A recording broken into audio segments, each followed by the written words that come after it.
আসসালামু আলাইকুম। সবাইকে নলেজ পয়েন্ট একাডেমির অনলাইন ক্লাসে স্বাগতম। আমি তোমাদের সাথে আছি, তোমাদের শ্যাম স্যার। আজকে ফিজিক্সের একটা গুরুত্বপূর্ণ অধ্যায়, চতুর্থ অধ্যায় কাজ শক্তি ক্ষমতা নিয়ে আলোচনা করব।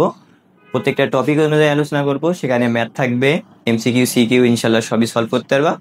তাহলে আমরা ক্লাসটা শুরু করি কথা না বলে। প্রথম টপিকসে আমাদের রয়েছে কি? কাজ।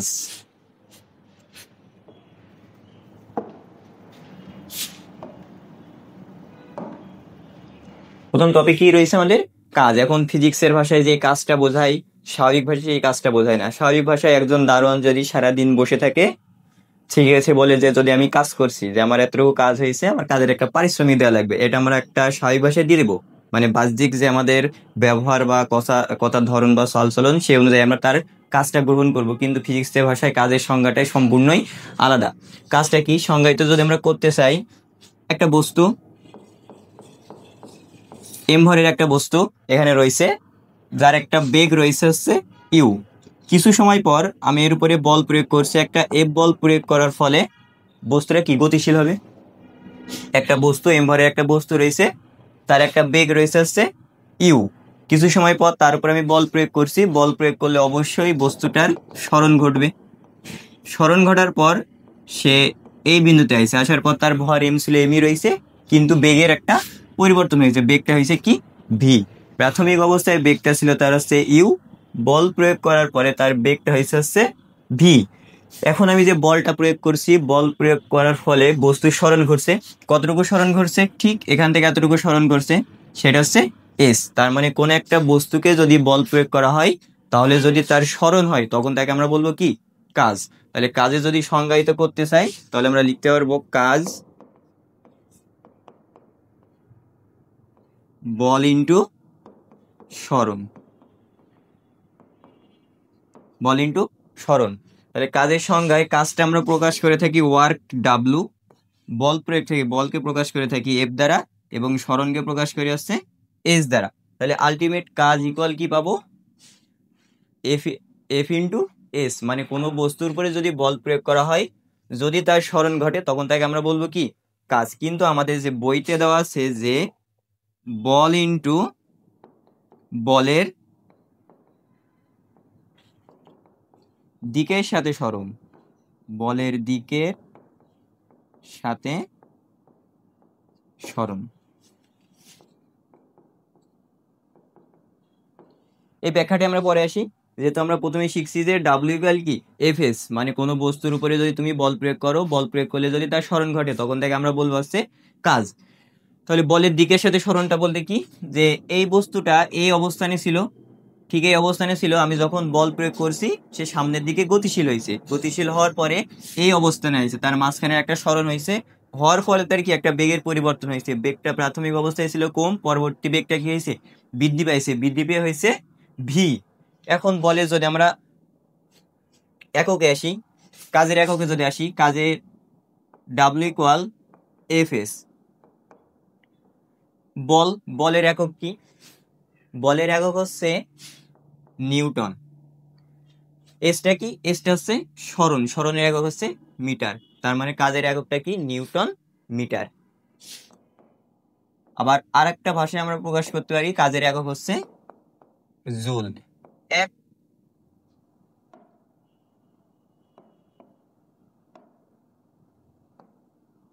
1 নিউটন মিটার ইকুয়াল 1 জুল। এটা আমরা বলতে পারবো, কারণ 1 নিউটন মিটার সমান হবে তোমার 1 জুল। এখন নিউটনের দ্বিতীয় সূত্র থেকে আমরা শিখছি এফ ইকুয়াল এম ই।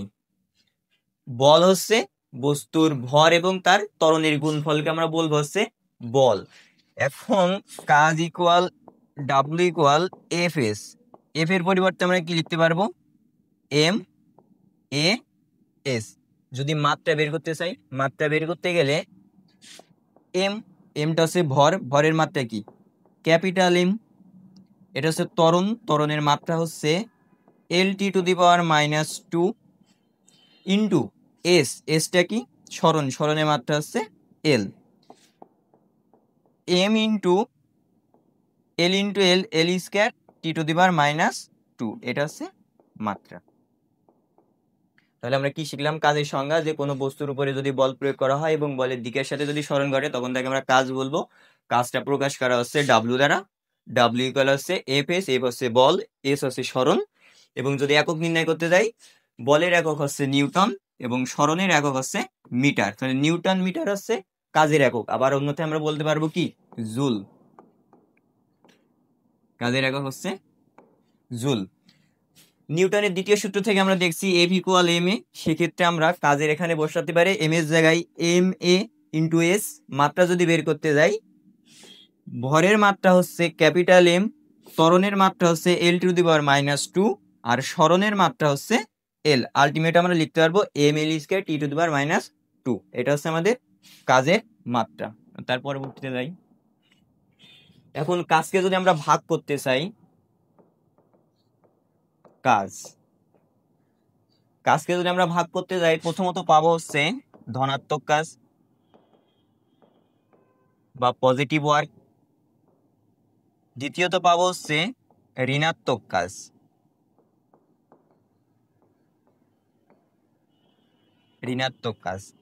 আর একটা কাজ পাবো, সেটা হচ্ছে শূন্য কাজ। একটা কাজ পাবো আছে শূন্য কাজ। এখন ধনাত্মক কাজটা কি? এই একটা বস্তু যেটা প্রাথমিক অবস্থায় এখানে দাঁড়াইছিল, যার ভর ছিল এম, প্রাথমিক বেগ ছিল হচ্ছে ইউ। কিছু সময় পর আমি বল প্রয়োগ করছি। বল প্রয়োগ করার ফলে বস্তুটা কি হয়েছে? সরণ হয়েছে। সরণ হওয়ার পর বস্তুর এই অবস্থানে আইছে যখন তার ভর ছিল হচ্ছে এম আর বেগ হয়েছে কি? ভি। তার মানে কোনো বস্তুর উপরে যদি তুমি বল প্রয়োগ করো, বল প্রয়োগ করে তার সরণটা যদি বলের দিকে হয়, আমি বল প্রয়োগ করছি এই দিকে আর তার সরণটাও হয়েছে কি? সামনের দিকে। যদি কোনো বস্তুর যেদিকে বল প্রয়োগ করব ঠিক তার বলের দিকের সাথে সরণ ঘটে, তখন তাকে আমরা বলবো হচ্ছে ধনাত্মক কাজ। এখন ধনাত্মক কাজের সাথে আমরা কি পাবো? বলের দিক এবং সরণ একই দিকে হবে।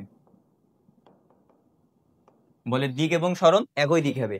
প্রাথমিক অবস্থায় বস্তুটা যখন এই অবস্থানে ছিল তখন তার বেগটা ছিল হচ্ছে ইউ। বল প্রয়োগ করার ফলে বস্তুটা কি? সরণ হয়েছে। সরণ যদি হয় তাহলে তার বেগের পরিবর্তন হবে। তার মানে কি হবে? শেষমেশ তার বেগটা বৃদ্ধি পাইছে। তাহলে যদি ধনাত্মক কাজ হয় তাহলে তার বেগটা কি হবে? বৃদ্ধি পাবে। এখন যদি আমরা দ্বিতীয়টা আসি, যে ঋণাত্মক কাজ। ঋণাত্মক কাজটা কি? ঋণাত্মক কাজকে যদি তুমি সংজ্ঞায়িত করতে চাও, যে একটা বস্তু সে ইউ অবস্থানে রয়েছে, ইউ অবস্থানে নেই, সে সামনের দিকে গতিশীল। ইউ অবস্থানে রয়েছে, সে হচ্ছে সামনের দিকে গতিশীল, কিন্তু তুমি একটা বল প্রয়োগ করছো, বলটা ঠিক তার বিপরীত দিকে বল প্রয়োগ করছো। প্রথমে আমরা বল প্রয়োগ করছিলাম দিকের সাথে, যেদিকে বস্তুটা সরণ করছিল তার দিকের সাথে। আর দ্বিতীয় ক্ষেত্রে আমরা বল প্রয়োগ করছি তার বিপরীত দিকে। বস্তুটা সামনের দিকে গতিশীল, আমরা বল প্রয়োগ করছি কি? তার বিপরীত দিকে, যেটা হচ্ছে ঘর্ষণ বল। যে প্রত্যেক বলেরই একটা প্রতিক্রিয়া বল থাকে। একটা বস্তু সামনের দিকে যাইতে যে তার বিপরীতে যে বলটা কাজ করবে সেটা হচ্ছে ঘর্ষণ বল। এখন এইটা আমরা তার সংজ্ঞায়িত করতে পারি ঘর্ষণ বল হিসেবে। বস্তুটা সামনের দিকে গতি ছিল, বিপরীত দিকে তার বলটা প্রয়োগ করছো, তার মানে তার সরণটা হয়েছে কি? আলটিমেট পেছনের দিকে। আমি বল প্রয়োগ করছি সামনের দিকে, সরণটা হয়েছে পেছনের দিকে, তখন তাকে বলবো আমরা কি? ঋণাত্মক কাজ। এখন এই বস্তুটা তুমি বল প্রয়োগ করে সামনের দিকে সরাইতে পারো নাই, পেছনের দিকে চলে আসছে, তাহলে কি এটা বলের দিকের সাথে সরণ হয়েছে? অবশ্যই না, তার বিপরীত দিকে সরণ হয়েছে। তাহলে তুমি কি লিখতে পারবা? লিখতে পারবা বলের দিক এবং সরণ বিপরীতে, এবং সরণ বিপরীত। এখন সরণ যদি বিপরীত হয় তাহলে কি তার বেগের পরিবর্তনটা হবে? অবশ্যই না, তার মানে বেগটা হচ্ছে হ্রাস পাবে।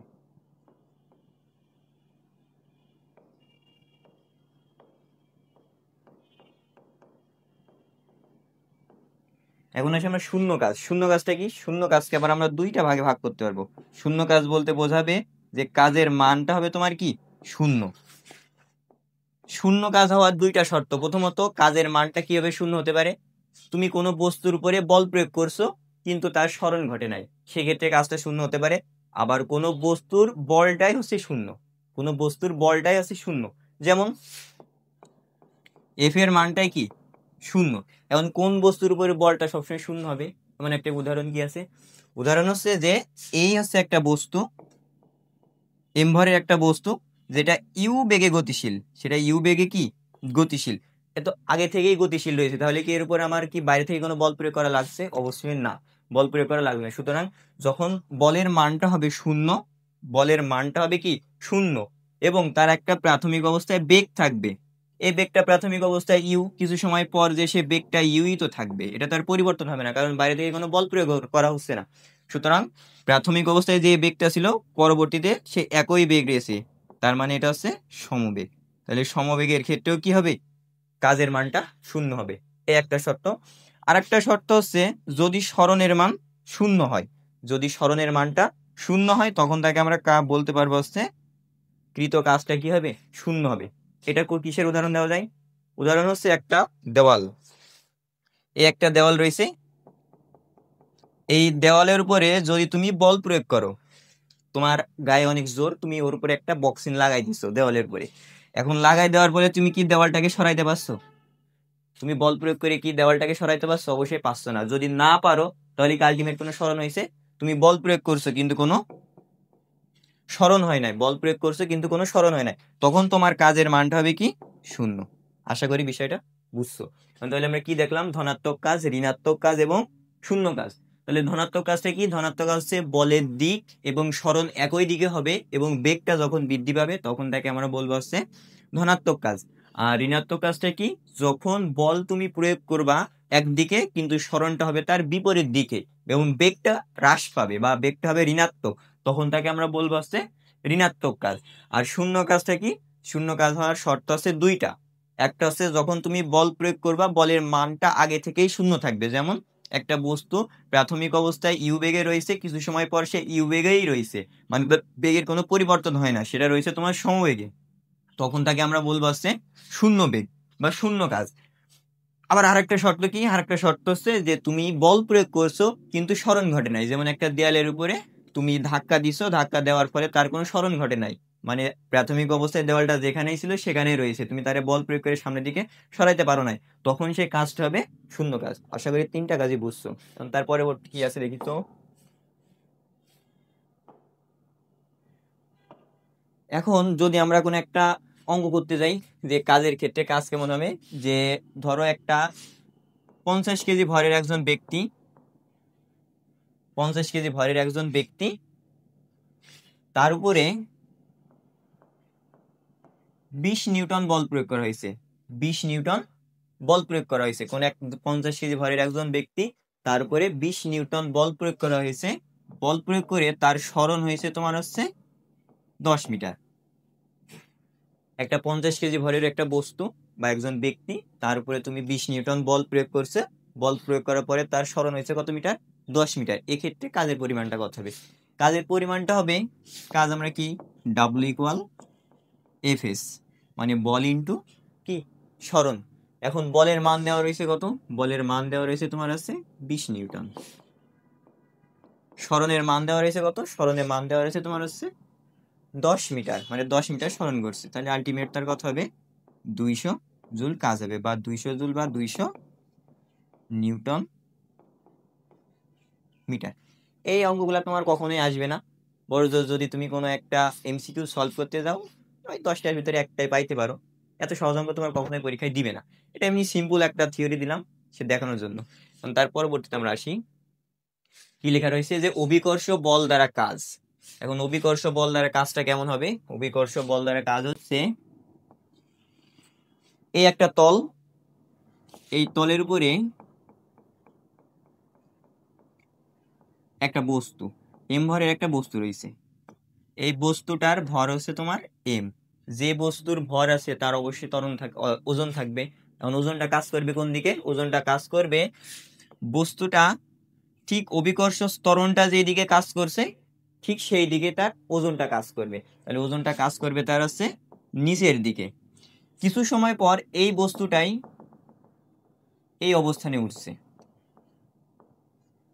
তখন তার উচ্চতা কত হয়েছে? এই উচ্চতায় তাকে উঠানো হয়েছে, উঠানোর পরে তার ভর যা ছিল সেটাই রয়েছে। এখন এই ক্ষেত্রে কাজটা কত হবে? কাজটা হচ্ছে তার বলটা কাজ করছে, সরণটা কাজ করছে কোন দিকে?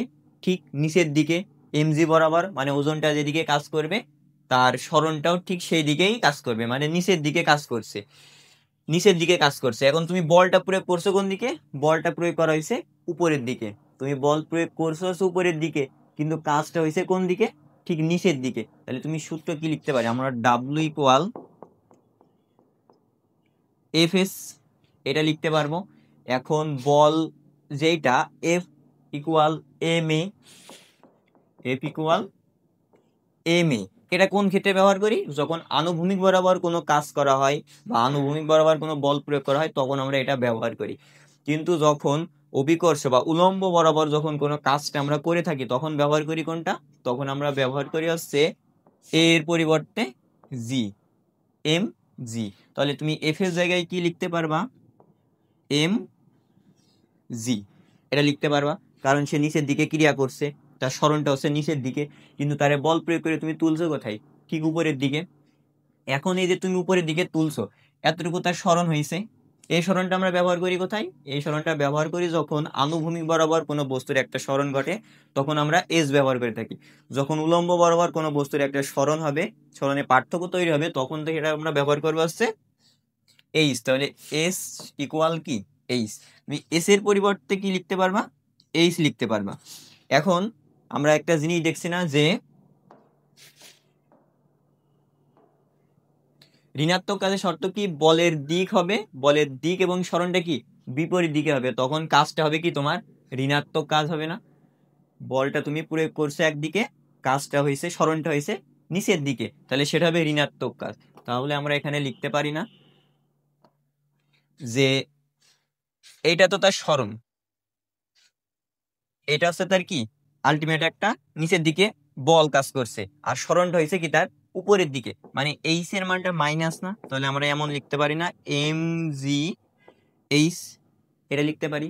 অবশ্যই লিখতে পারি, কারণ ঋণাত্মক কাজের সময় ঋণাত্মক কাজটা মানে কি? কাজটা হবে তোমার নেগেটিভ কাজ, বল প্রয়োগ করছে একদিকে, সরণ ঘটছে একদিকে, অবশ্যই এটা নেগেটিভ কাজ হবে। তাহলে অভিকর্ষ বল দ্বারা যখন কোনো একটা কাজ হবে, অভিকর্ষ বল দ্বারা যখন কোনো কাজ হবে, তখন সেই কাজটা হবে কি তোমার? নেগেটিভ কাজ হবে। এখন যদি প্রশ্নে তোমার কখনো দিয়ে দেয় যে 10 কেজি ভরের একটা বস্তুকে 20 মিটার একটা উচ্চতায় উঠানো হয়েছে, তখন তার কাজটা কত হয়েছে বা কৃত কাজটা কত হয়েছে, অভিকর্ষ বল দ্বারা কৃত কাজটা কত হয়েছে, তখন তোমার এই নেগেটিভ সূত্র ব্যবহার করা লাগবে।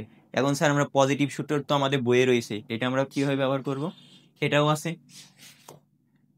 এটা হচ্ছে যে এজেন্ট কর্তৃক কৃত কাজ। এজেন্ট কর্তৃক কৃত কাজ মানে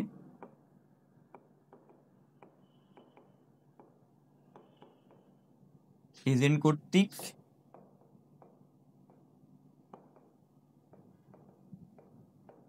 এজেন্ট কর্তৃক কাজ। এজেন্ট কর্তৃক কাজটা কেমন? যেমন এই হচ্ছে তল, এই তলের উপরে একটা বস্তু রয়েছে,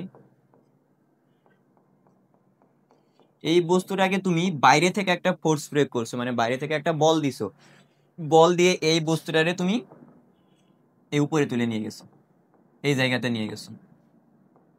এম ভরে একটা বস্তু, সে একটা আনুভূমিক তলে রয়েছে, তারে তুমি বাইরে থেকে একটা বল প্রয়োগ করছো, বাইরে থেকে একটা ফোর্স দিত, বাহ্যিক একটা বল,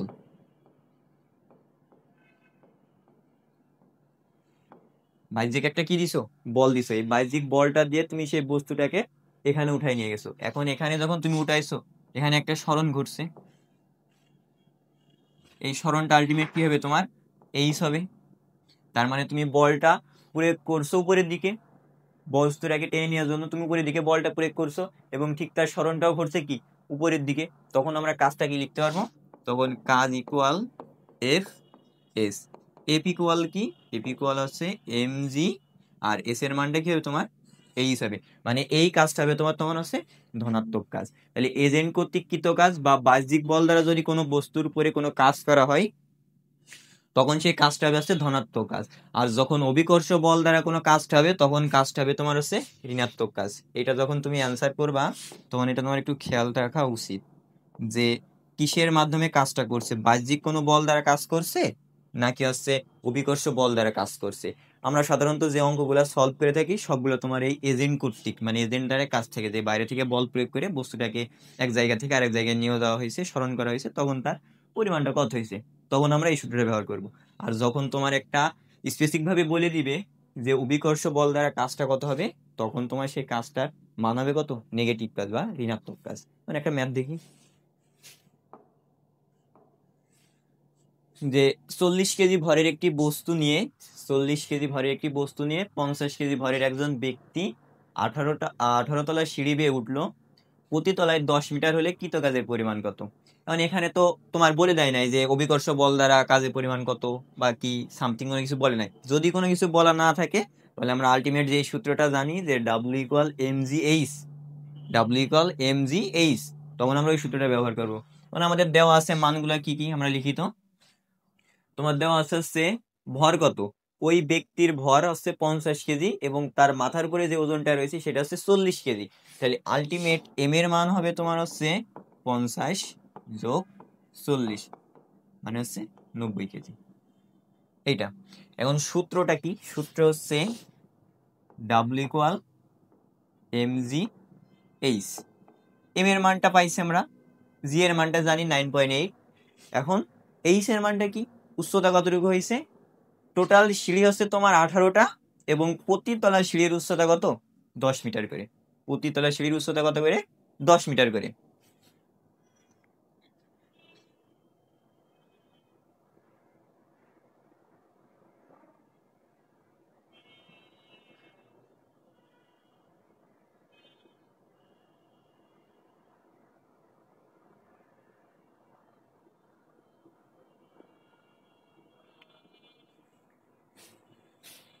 তাহলে টোটাল তার ভরটা হয়েছে কত, 50 কেজি, আর তার যে ওজনটা নিয়ে ভরটা নিয়ে গেছে সেটা হচ্ছে 40 কেজি। আলটিমেট তার ওজন হয়েছে 50 কেজি। এখন তার উচ্চতা কত হবে, এইচ এর মানটা হবে যে টোটাল সিঁড়ি যতটা, টোটাল সিঁড়ি হচ্ছে 18টা এবং প্রত্যেকটা সিঁড়ি হচ্ছে 10 মিটার করে।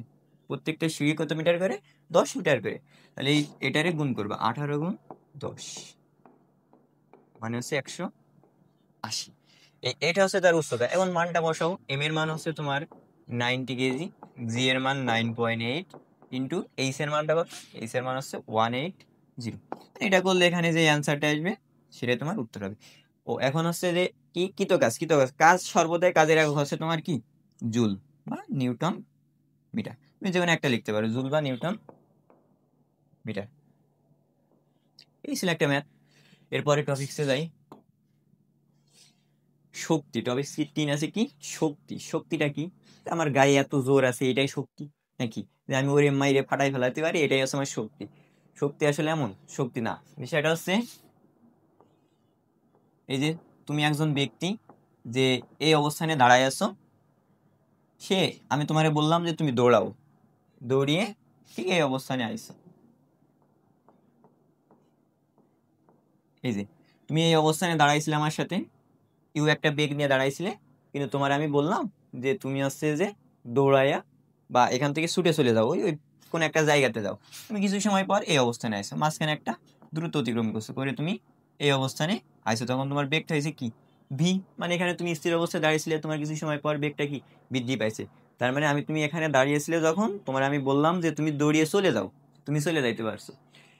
এখন বিষয়টা কেমন হয়েছে, বিষয়টা হয়েছে যে ঠিক তার 10 মিনিট বা 20 মিনিট পরে তুমি প্রচুর পরিশ্রম করছো, পরিশ্রম করার পরে তোমার এনার্জি লো হয়ে গেছে। এনার্জি লো হয়ে যাওয়ার পর তুমি আবার আমার কাছে আইছো, আমার কাছে আইছো, আসার পরে তুমি এই এখানেও দাঁড়িয়ে রইছো, আমিও দাঁড়িয়ে রইছি। এখন তোমার আমি বললাম যে তুমি আবার দৌড়িয়ে এখানে যেভাবে প্রথমে দৌড়াই গেছিলে ওইভাবে দৌড়াইয়ে সামনের দিকে চলে যাও, সামনের দিকে দৌড়াই চলে যাও, যেভাবে আইছিলে ঠিক আবার সেভাবে দৌড়াই চলে যাও। কিন্তু তুমি মানে কি বললা, যে ভাইয়া আমি এখন তো দৌড়ায় যেতে পারবো না, আমি খুবই ক্লান্ত। কি তুমি খুবই ক্লান্ত, মানে আমার যাওয়ার আর সামর্থ্য নাই। এখন প্রথম প্রাথমিক অবস্থায় যখন তুমি এখান থেকে দৌড়িয়ে গেছো, তোমার একটা স্মরণ ঘটছে, তুমি একটা বল প্রয়োগ করে দৌড়াই গেছো, তারপরে তোমার বল ইন্টু স্মরণ, তাহলে আলটিমেট কি হয়েছে, তোমার একটা কাজ হয়েছে। কাজটা কখন হয়েছে, যখন তোমার সামর্থ্য ছিল, যখন তোমার কি ছিল, সামর্থ্য ছিল যে তুমি সামনের দিকে দৌড়াইয়ে যাইতে পারবা।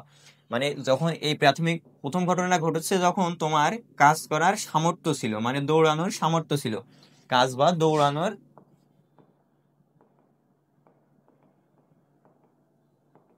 দৌড়ানোর সামর্থ্য ছিল।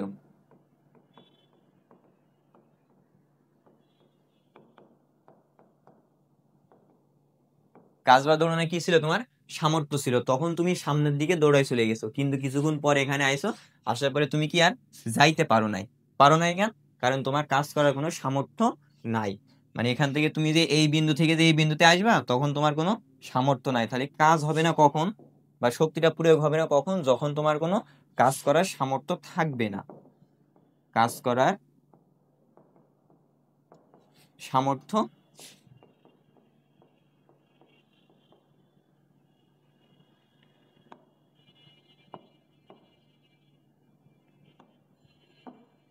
কাজ করে কি তোমার সামর্থ্য থাকবে না,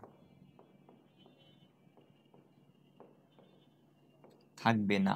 তাহলে আমরা শক্তি বলতে পারবো কি, যে কোন একটা বস্তু বা কোন একটা ব্যক্তির যে কাজ করার যে সামর্থ্য, তাকে আমরা বলবো শক্তি। তাহলে এখন কাজ করা শক্তির ভিতরে কাজের সম্পর্কটা কি? কাজের সম্পর্কটা হচ্ছে যখন তোমার সামর্থ্য থাকবে তখন তুমি কাজ করতে পারবা। যখন তোমার সামর্থ্য থাকবে, যখন তোমার সামর্থ্য থাকবে তখন তুমি কাজ করতে পারবা। আর যখনই কাজ করতে পারবা, আলটিমেট তোমার গায়ে শক্তি থাকবে। বিষয়টা এমন না যে তুমি যখন কাজ করতে পারবা, করতে পারবা, তার মানে তোমার সামর্থ্য আছে। তুমি যেহেতু কাজ করতে পারছো, সেহেতু তোমার সামর্থ্য আছে। আর যেহেতু কাজ সামর্থ্য দুইটাই তোমার রয়েছে, তার মানে তোমার শক্তি রয়েছে। বিষয়টা ঠিক এমনই, যে তুমি কাজ করতে পারলে তোমার সামর্থ্য আছে, আর সামর্থ্য থাকলেই তোমার কি শক্তি আছে। মানে কাজ করার যে সামর্থ্য, তাকে আমরা বলবো কি শক্তি। বুঝছো বিষয়টা? বিষয়টা এমন যে কাজের সাথে শক্তির সম্পর্ক আছে সমানুপাতিক। কাজের সাথে তোমার যে শক্তির সম্পর্ক, সেটা হচ্ছে সমানুপাতিক। তোমার যতটুকু শক্তি থাকবে, ঠিক তুমি তত পরিমাণ কাজ করতে পারবা। আবার যত পরিমাণ কাজ করতে চাও, ঠিক তত পরিমাণ তোমার শক্তি থাকা লাগবে। এইটাই হচ্ছে কাজ আর তোমার শক্তির ভিতরে সম্পর্ক। কাজের মানটা যদি তুমি বাড়াইতে চাও, কাজের মানটা যদি তুমি বাড়াইতে চাও, তাহলে তোমার শক্তি থাকা লাগবে বেশি পরিমাণে, শক্তিটা থাকা লাগবে কি বেশি পরিমাণে। আবার যদি শক্তি তোমার বেশি পরিমাণে থাকে, তাহলে তুমি কাজটা করতে পারবা বেশি। এইটাই হচ্ছে যে কাজ আর শক্তির ভিতরে সম্পর্ক। এখন এই শক্তিকে আবার দুই ভাগে ভাগ করা যায়, একটা হচ্ছে বিভব শক্তি আর একটা হচ্ছে গতি শক্তি। বিভব শক্তিটা কি আর গতি শক্তিটা কি, সেটা আমরা দেখবো। এই যে টপিক 4 কি রয়েছে, তোমার বিভব শক্তি। এখন এই বিভব শক্তিটা কি? বিভব শক্তি হচ্ছে এই আবার সেই ব্যক্তি, যে তুমি, আর এইটা হচ্ছে তোমার বন্ধু।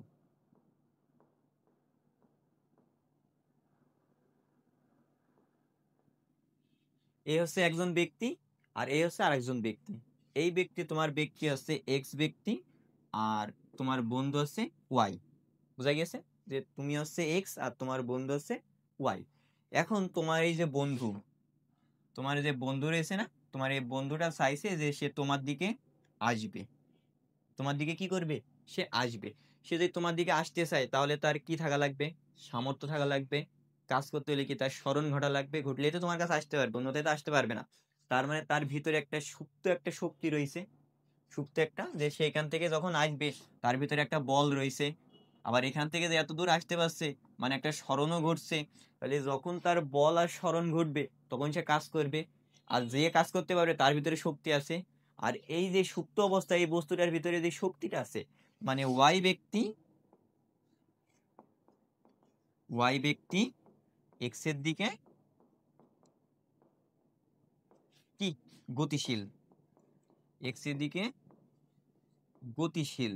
মানে সে ওই জায়গা থেকে সে তোমার দিকে আসতে পারবে, তোমার বন্ধু। তার ভিতরে বল রয়েছে, আবার স্মরণ রয়েছে। যখন বল আর স্মরণ থাকবে, তখন তার কি হবে?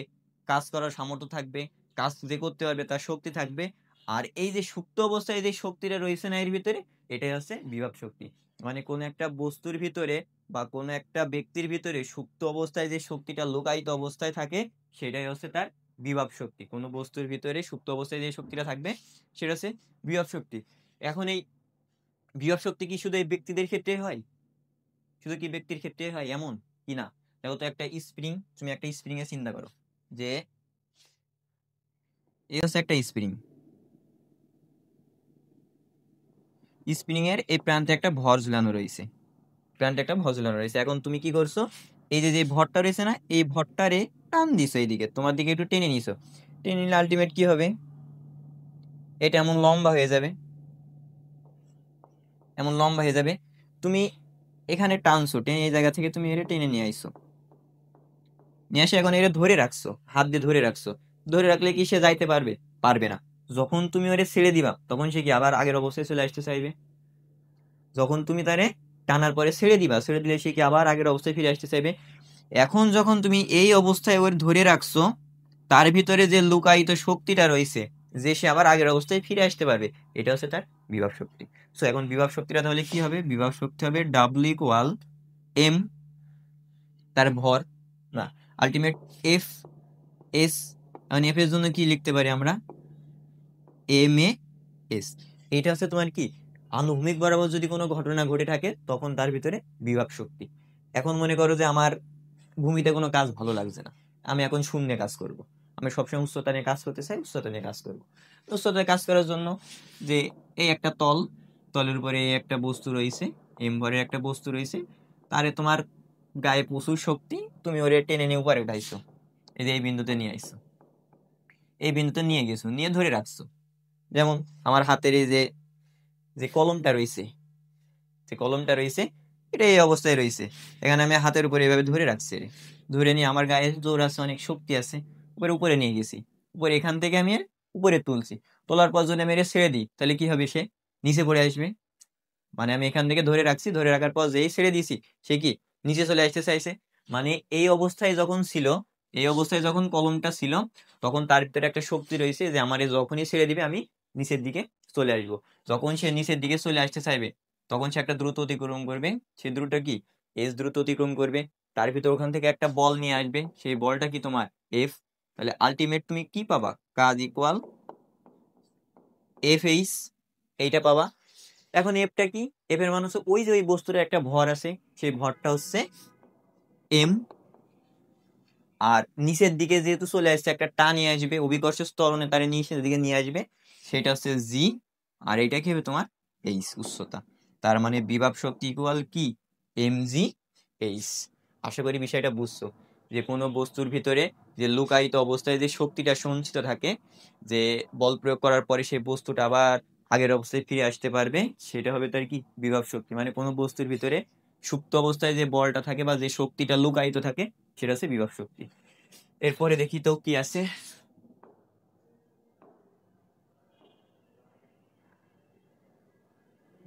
এই যে একটা ম্যাথ আছে যে একটি 10 কেজি ভরের বস্তু ভূমি হতে 100 মিটার উপরে। আচ্ছা, তার আগে একটা জিনিস বলি তো, যে এই একটা বস্তু, এটা যদি তোমাদের আমি অফলাইনে ক্লাস নিতাম তাহলে এটা তোমাদের সবার জন্য টেস্ট থাকতো, যে এটা তোমরা পড়বা, যে আমি যা বললাম তার বেসিকের উপর ভিট করে এটা বলবা যে এই একটা বস্তু একটা তলের উপরে এই বস্তুটা রয়েছে। এখন তুমি এখানে এই বস্তুটারে এই বিন্দুতে নিয়ে গেছো, এই জায়গাতে উঠাইছো, এই দূরত্ব অতিক্রম করে এই অবস্থানে উঠাইছো। এখন একটা বস্তুকে ভূমি থেকে তুমি এই উচ্চতায় নিয়ে গেছো, নিয়ে যে ধরে রাখছো, এর ভিতরে কৃত কাজটা কত? এর ভিতরে কৃত কাজ কত? এটা কৃত কাজ কত? এটা হচ্ছে প্রশ্ন, যে এম ভরের একটা বস্তুকে আনুভূমিক থেকে তুমি এই উচ্চতায় নিয়ে গেছো, নিয়ে যে ধরে রাখছো হাতের উপরে, ধরে রাখার ফলে তার ভিতরে কৃত কাজটা কত হবে? যে একটা এম ভরের বস্তুকে তুমি এই উচ্চতায় অতিক্রম করে যখন একটা জায়গাতে নিয়ে গেছো, তার ভিতরে কৃত কাজের পরিমাণটা কত হবে? কৃত কাজের পরিমাণটা অবশ্যই তুমি এটা করতে চাবা যে W equal M G H. এমন মনে করো সে 10 মিটার উচ্চতায় উঠছে, বস্তুটার ভর হয়েছে তোমার 5 কেজি। তাহলে যখন তোমার আমি বলবো কৃত কাজটা কত বা বিভব শক্তিটা কত, যে এম এম ভরের একটা বস্তুকে এই উচ্চতা নিয়ে গেলে তার ভিতরে বিভব শক্তিটা কত হবে?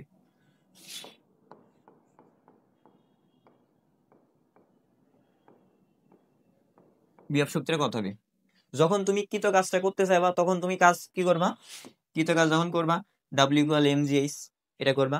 মানে এম এর মান হচ্ছে 5 কেজি, জি এর মান 9.8, আর এইচ এর মান হচ্ছে কত? 10 মিটার। তুমি এটা গুণ করবা, গুণ করে একটা অ্যান্সার পাবা, সেটা এত জোল লিখে দিবা। ঠিক আছে, এটা কৃত কাজ, এটা লিখে দিলে। এখন যদি তুমি বিভব শক্তিটা বের করতে চাও, যে এর বিভব শক্তিটা কত হবে, তখন কি করবা? স্যার বিভব শক্তির কৃত কাজ তো একই জিনিস, কারণ সেটা আমি উপরে নিয়ে গেছি, একই রকম হবে। এটাই তো তোমার মনে চাইবে যে তুমি এটা করবা, মানে যেই কৃতকাজ যেটা পাবা সেটাই হবে বিভব শক্তি। কিন্তু না, যখন তুমি বিভব শক্তিটা বের করবা তখন এর বিভব শক্তি হবে হচ্ছে শূন্য। বিভব শক্তি কত হবে? শূন্য। এখন বিভব শক্তি শূন্য হবে কেন? বিভব শক্তিটা কি? বিভব শক্তিটা বলছি যে কোনো বস্তুর একটা অবস্থান থেকে আরেকটা অবস্থানে যখন তুমি নিয়ে যাবা, ওই অবস্থানে থাকাকালীন বস্তুর ভিতরে যে সুপ্ত অবস্থায় যে শক্তিটা থাকবে সেটা হচ্ছে বিভব শক্তি। যেমন এই জায়গা থেকে তুমি এই জায়গাতে নিয়ে গেছো, এর ভিতরে যে সুপ্ত অবস্থায় যে শক্তিটা রয়েছে না, সেটা হবে তোমার বিভব শক্তি। এখন বিভব শক্তি হওয়ার জন্য তোমার লাগবে কি? mgh, এটা লাগবে, মানে উচ্চতা লাগবে, একটা উচ্চতা লাগবে। উচ্চতা কোনটা হবে? উচ্চতা হবে যখন তুমি উপর থেকে ওরে ছেড়ে দিবা না, উপর থেকে যখন ছেড়ে দিবা নিচের দিকে সে আসতে থাকবে, তখন হবে তার সেটা উচ্চতা। কিন্তু এর কি কোনো উচ্চতা আছে? তুমি কি ওখান থেকে ওরে ছাড়ছো? অবশ্যই ছাড়ো না, হাতের উপরে ধরে রাখছো। মানে তখন এইচ এর মানটা কত হবে? তোমার হবে শূন্য। এইচ এর মান যদি শূন্য হয় তাহলে এই দুইটার মান তো আলটিমেট শূন্যই হবে, মানে এর বিভব শক্তিটা কি হবে তোমার? শূন্য। তাহলে যদি কোনো বস্তুকে তুমি যদি একটা এক জায়গা থেকে আর একটা উচ্চতায়, এই উচ্চতায় কোনো জায়গায় নিয়ে যাও, নিয়ে যদি ধরে রাখো, তার ভিতরে বিভব শক্তিটা হবে কি? শূন্য। আশা করি বিষয়টা বুঝছো। তাহলে এখন বিষয়টা এমন যে একজন গেটম্যান, আমরা শহর অঞ্চলে দেখি তো যে প্রত্যেকে একজন কেয়ারটেকার থাকে। ওই কেয়ারটেকারের কাজ হচ্ছে যে সে সারাদিন ওই বাসার যাবতীয় দায়িত্বটা সে পালন করবে, মানে নিচে বসে একটা চেয়ার থাকবে, সে চেয়ারে বসে দায়িত্ব পালন করবে। করে সে বলবে যে আমি এই কাজ করছি, আমি এই কাজ করছি, এই কাজ করছি। কিন্তু আমরা যারা ফিজিক্সের স্টুডেন্ট, তারা কি আমরা কখনো বলবো যে সে কোনো কাজ করছে? অবশ্যই না, তার দ্বারা কোনো কাজ হয় না। যদি কাজ হইতে হয় তাহলে তার কি হওয়া লাগবে? স্মরণ হওয়া লাগবে। ঠিক আছে, এটা হলো বিভব শক্তি। এখন আমরা ম্যাথে আসি, যে ম্যাথটা ছিল, ম্যাথটা কি ছিল যে একটি 10 কেজি ভরের বস্তু ভূমি হতে 100 মিটার উপরে তুললে 20 মিটার/সেকেন্ড বেগে উপরের দিকে নিক্ষেপ করা হলো, সর্বোচ্চ উচ্চতায় বিভব শক্তি কত? এই হচ্ছে একটা তল।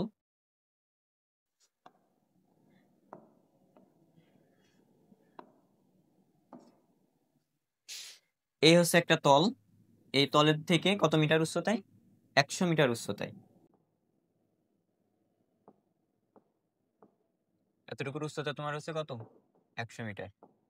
100 মিটার উচ্চতায়, উচ্চতা থেকে 10 কেজি ভরের একটা বস্তু, এই যে এই একটা বস্তু, এই বস্তুটার ভর হচ্ছে কত কেজি তোমার? 10 কেজি। আর এর উচ্চতা হচ্ছে তোমার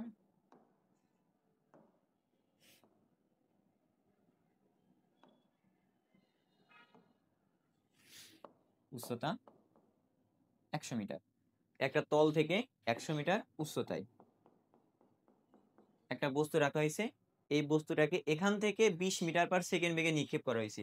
এই যে এই অবস্থান, এই অবস্থান থেকে তারে 20 মিটার/সেকেন্ড বেগে নিক্ষেপ করার পর সে এখানে আইছে। আর এই জায়গা থেকে যখন তুমি যে বেগটাতে নিক্ষেপ করছো, সেই বেগটার মান কত? ইউ, এর মান কত? 20 মিটার/সেকেন্ড। আর যখন এই অবস্থায় গেছে তখন তার বেগটা ভি এর মান কত? শূন্য। এখন বলছি সর্বোচ্চ উচ্চতায় বিভব শক্তি কত হবে? এখন আলটিমেট উচ্চতা কয়টা আমাদের? আলটিমেট উচ্চতা হচ্ছে দুইটা। কারণ কি? কারণ হচ্ছে এই যে আনুভূমিক তল থেকে এই পর্যন্ত একটা উচ্চতা 100 মিটার। 100 মিটারের এখান থেকে সে একটা বল প্রয়োগ করছে, করে সেই বস্তুটা এখানে পাঠাইছে। মানে এখান থেকে এই যে টোটাল এই ভরের এই বস্তুটার এখান থেকে এই যে উচ্চতা, এই উচ্চতাটা কত? এই উচ্চতাটা এখন তুমি বের করবে কিভাবে? তার আগে আমাদের চাইছে কি সর্বোচ্চ উচ্চতায় বিভব শক্তি কত। বিভব শক্তির সূত্র কি?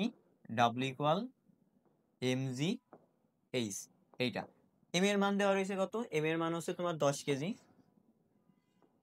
এম এর মান 10 কেজি, জি এর মান 9.8। এখন তোমাদের মনে অনেকেরই চাইবে স্যার উচ্চতা তো দেওয়াই রয়েছে 100 মিটার, তাহলে এটা দিয়ে করে দিই। কিন্তু এটা যেই করবা সেই ভুল। এখন এই বিন্দু থেকে যদি তুমি বের করতে চাও তাহলে কি লিখতে পারো? v²=u²-2gh। একটা সূত্র আছে, যখন তোমার কি টাইম অনুপস্থিত থাকবে, মানে সময় অনুপস্থিত থাকে, তখন তুমি এই সূত্র দিয়ে বেগ বের করতে পারবা, উচ্চতা বের করতে পারবা। এখন এই বেগটার মান কত? এটার মান হচ্ছে শূন্য। ইউ এর মান কত দেওয়া আছে? মানে এটা শূন্য, ইউ এর মান দেওয়া আছে তোমার হচ্ছে কত মিটার? 20 মিটার/সেকেন্ড বেগে। 20 মিটার/সেকেন্ড বেগে -2 × 9.8 × মানে এই যে এইচ একটা আমরা পাইছি না, এটা হচ্ছে তোমার H1, এটা আমরা দিয়ে আছে H2। তাহলে আলটিমেট এইচটা হবে হচ্ছে H1 যোগ H2, এইটা। এখন বের করো তো কত হয়। 2 × 9.8 এটা মানে হচ্ছে 19.6 H2 ইকুয়াল 400। তাহলে H2 এর মান হবে 400 ডিভাইডেড 19.6। এইটা করলে যে তুমি এখানে একটা উচ্চতা পাবা, উচ্চতা কত হবে 20 সামথিং 21 একটা মান আসবে, এমন 21 একটা সামথিং একটা মান আসবে। এবং এই মানটা আর এই যেখানে H1 যেটা, এটাই হবে তোমার H এর মান। তাহলে আলটিমেট H টা হবে হচ্ছে H1 প্লাস H2। H1 এর মান হচ্ছে 100, H2 এর মান হচ্ছে কত 21 সামথিং একটা মান যেটা আসবে সেটা, তার মানে 121 সামথিং একটা মান। এইটা হচ্ছে আমাদের সেই উচ্চতা, এত মিটার, মানে এই ভূমি থেকে বস্তুটা ঠিক এত মিটার উচ্চতায় তার বিভব শক্তি কত, এটা আমাদের বের করতে বলছে। এখন এর উচ্চতা কত হয়েছে আমাদের 121 সামথিং একটা মান আইছে, দেন এটারে যখন তুমি গুণ করবা ঠিক এত জুল, বুঝছো? তাহলে বিভব শক্তি আছে এইভাবে বের করবা, একটা প্রসেস। তারপর আরো একটা ম্যাথ দেখি।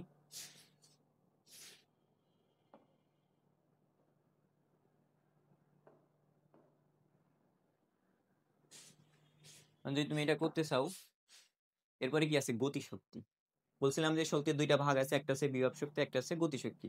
বিভব শক্তিটা কোন একটা বস্তুকে একটা অবস্থান থেকে আর একটা অবস্থানে যখন নিয়ে যাবা, ওই অবস্থানে থাকাকালীন বস্তুর ভিতরে যে সুপ্ত যে শক্তিটা থাকবে সেটা হচ্ছে তার বিভব শক্তি। এখন গতিশক্তিটা কি? গতিশক্তিটা হচ্ছে কোন একটা গতিশীল বস্তু, কোন একটা গতিশীল বস্তুর ভিতরে যে শক্তিটা সঞ্চিত থাকবে সেটা হচ্ছে গতিশক্তি। যেমন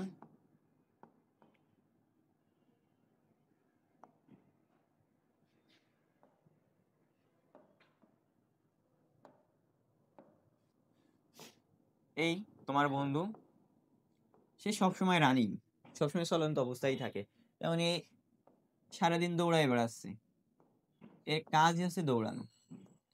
এখন সে এই অবস্থান থেকে এর গতিশীল অবস্থা এখানে রয়েছে, থাকার পরে আরো দৌড়ায় সে এই অবস্থানে গেছে, তার ভিতরে একটা কি হয়েছে স্মরণ হয়েছে। আর যেহেতু সে এখান থেকে এতটুকু যাইতে পারছে, তার ভিতরে বল আছে, তার ভিতরে বল আছে, তাহলে সে অবশ্যই কাজ করছে। কাজ কি? এফ এস, এতটুকু সে কাজ করতে পারছে। এখন এফ ইকুয়াল কি জানি, নিউটনের দ্বিতীয় সূত্র হচ্ছে এম এ এস। এখন এটা কি গতিশক্তি? না, এটা গতিশক্তির সাথে আমরা একটা সূত্র জানি না, এমন যে V square equal U square plus 2gh। এইটা যখন তুমি 2gh বা এমন লিখতে পারো V square equal U square plus 2a s, এইটা। এখন এখানে আছে কি আমাদের এম এ বা এম এস। তখন এটার মান তুমি কিভাবে এখান থেকে বের করতে পারবে? যে এ এস এস এ যে মানটা রয়েছে তুমি এটা লিখতে পারবে না, V square minus U square equal 2as 2as 2as equal V square. আর ইউ এর মানটা কি? সে প্রাথমিক অবস্থায় স্থির ছিল, তার মানে তার মানটা আছে 0, তার মানটা আছে কত? 0, মানে ভি স্কয়ার। তাহলে S equal V square divided 2, এটা লিখতে পারবা। এখন এস এস এর মানটা তুমি কি লিখতে পারবা?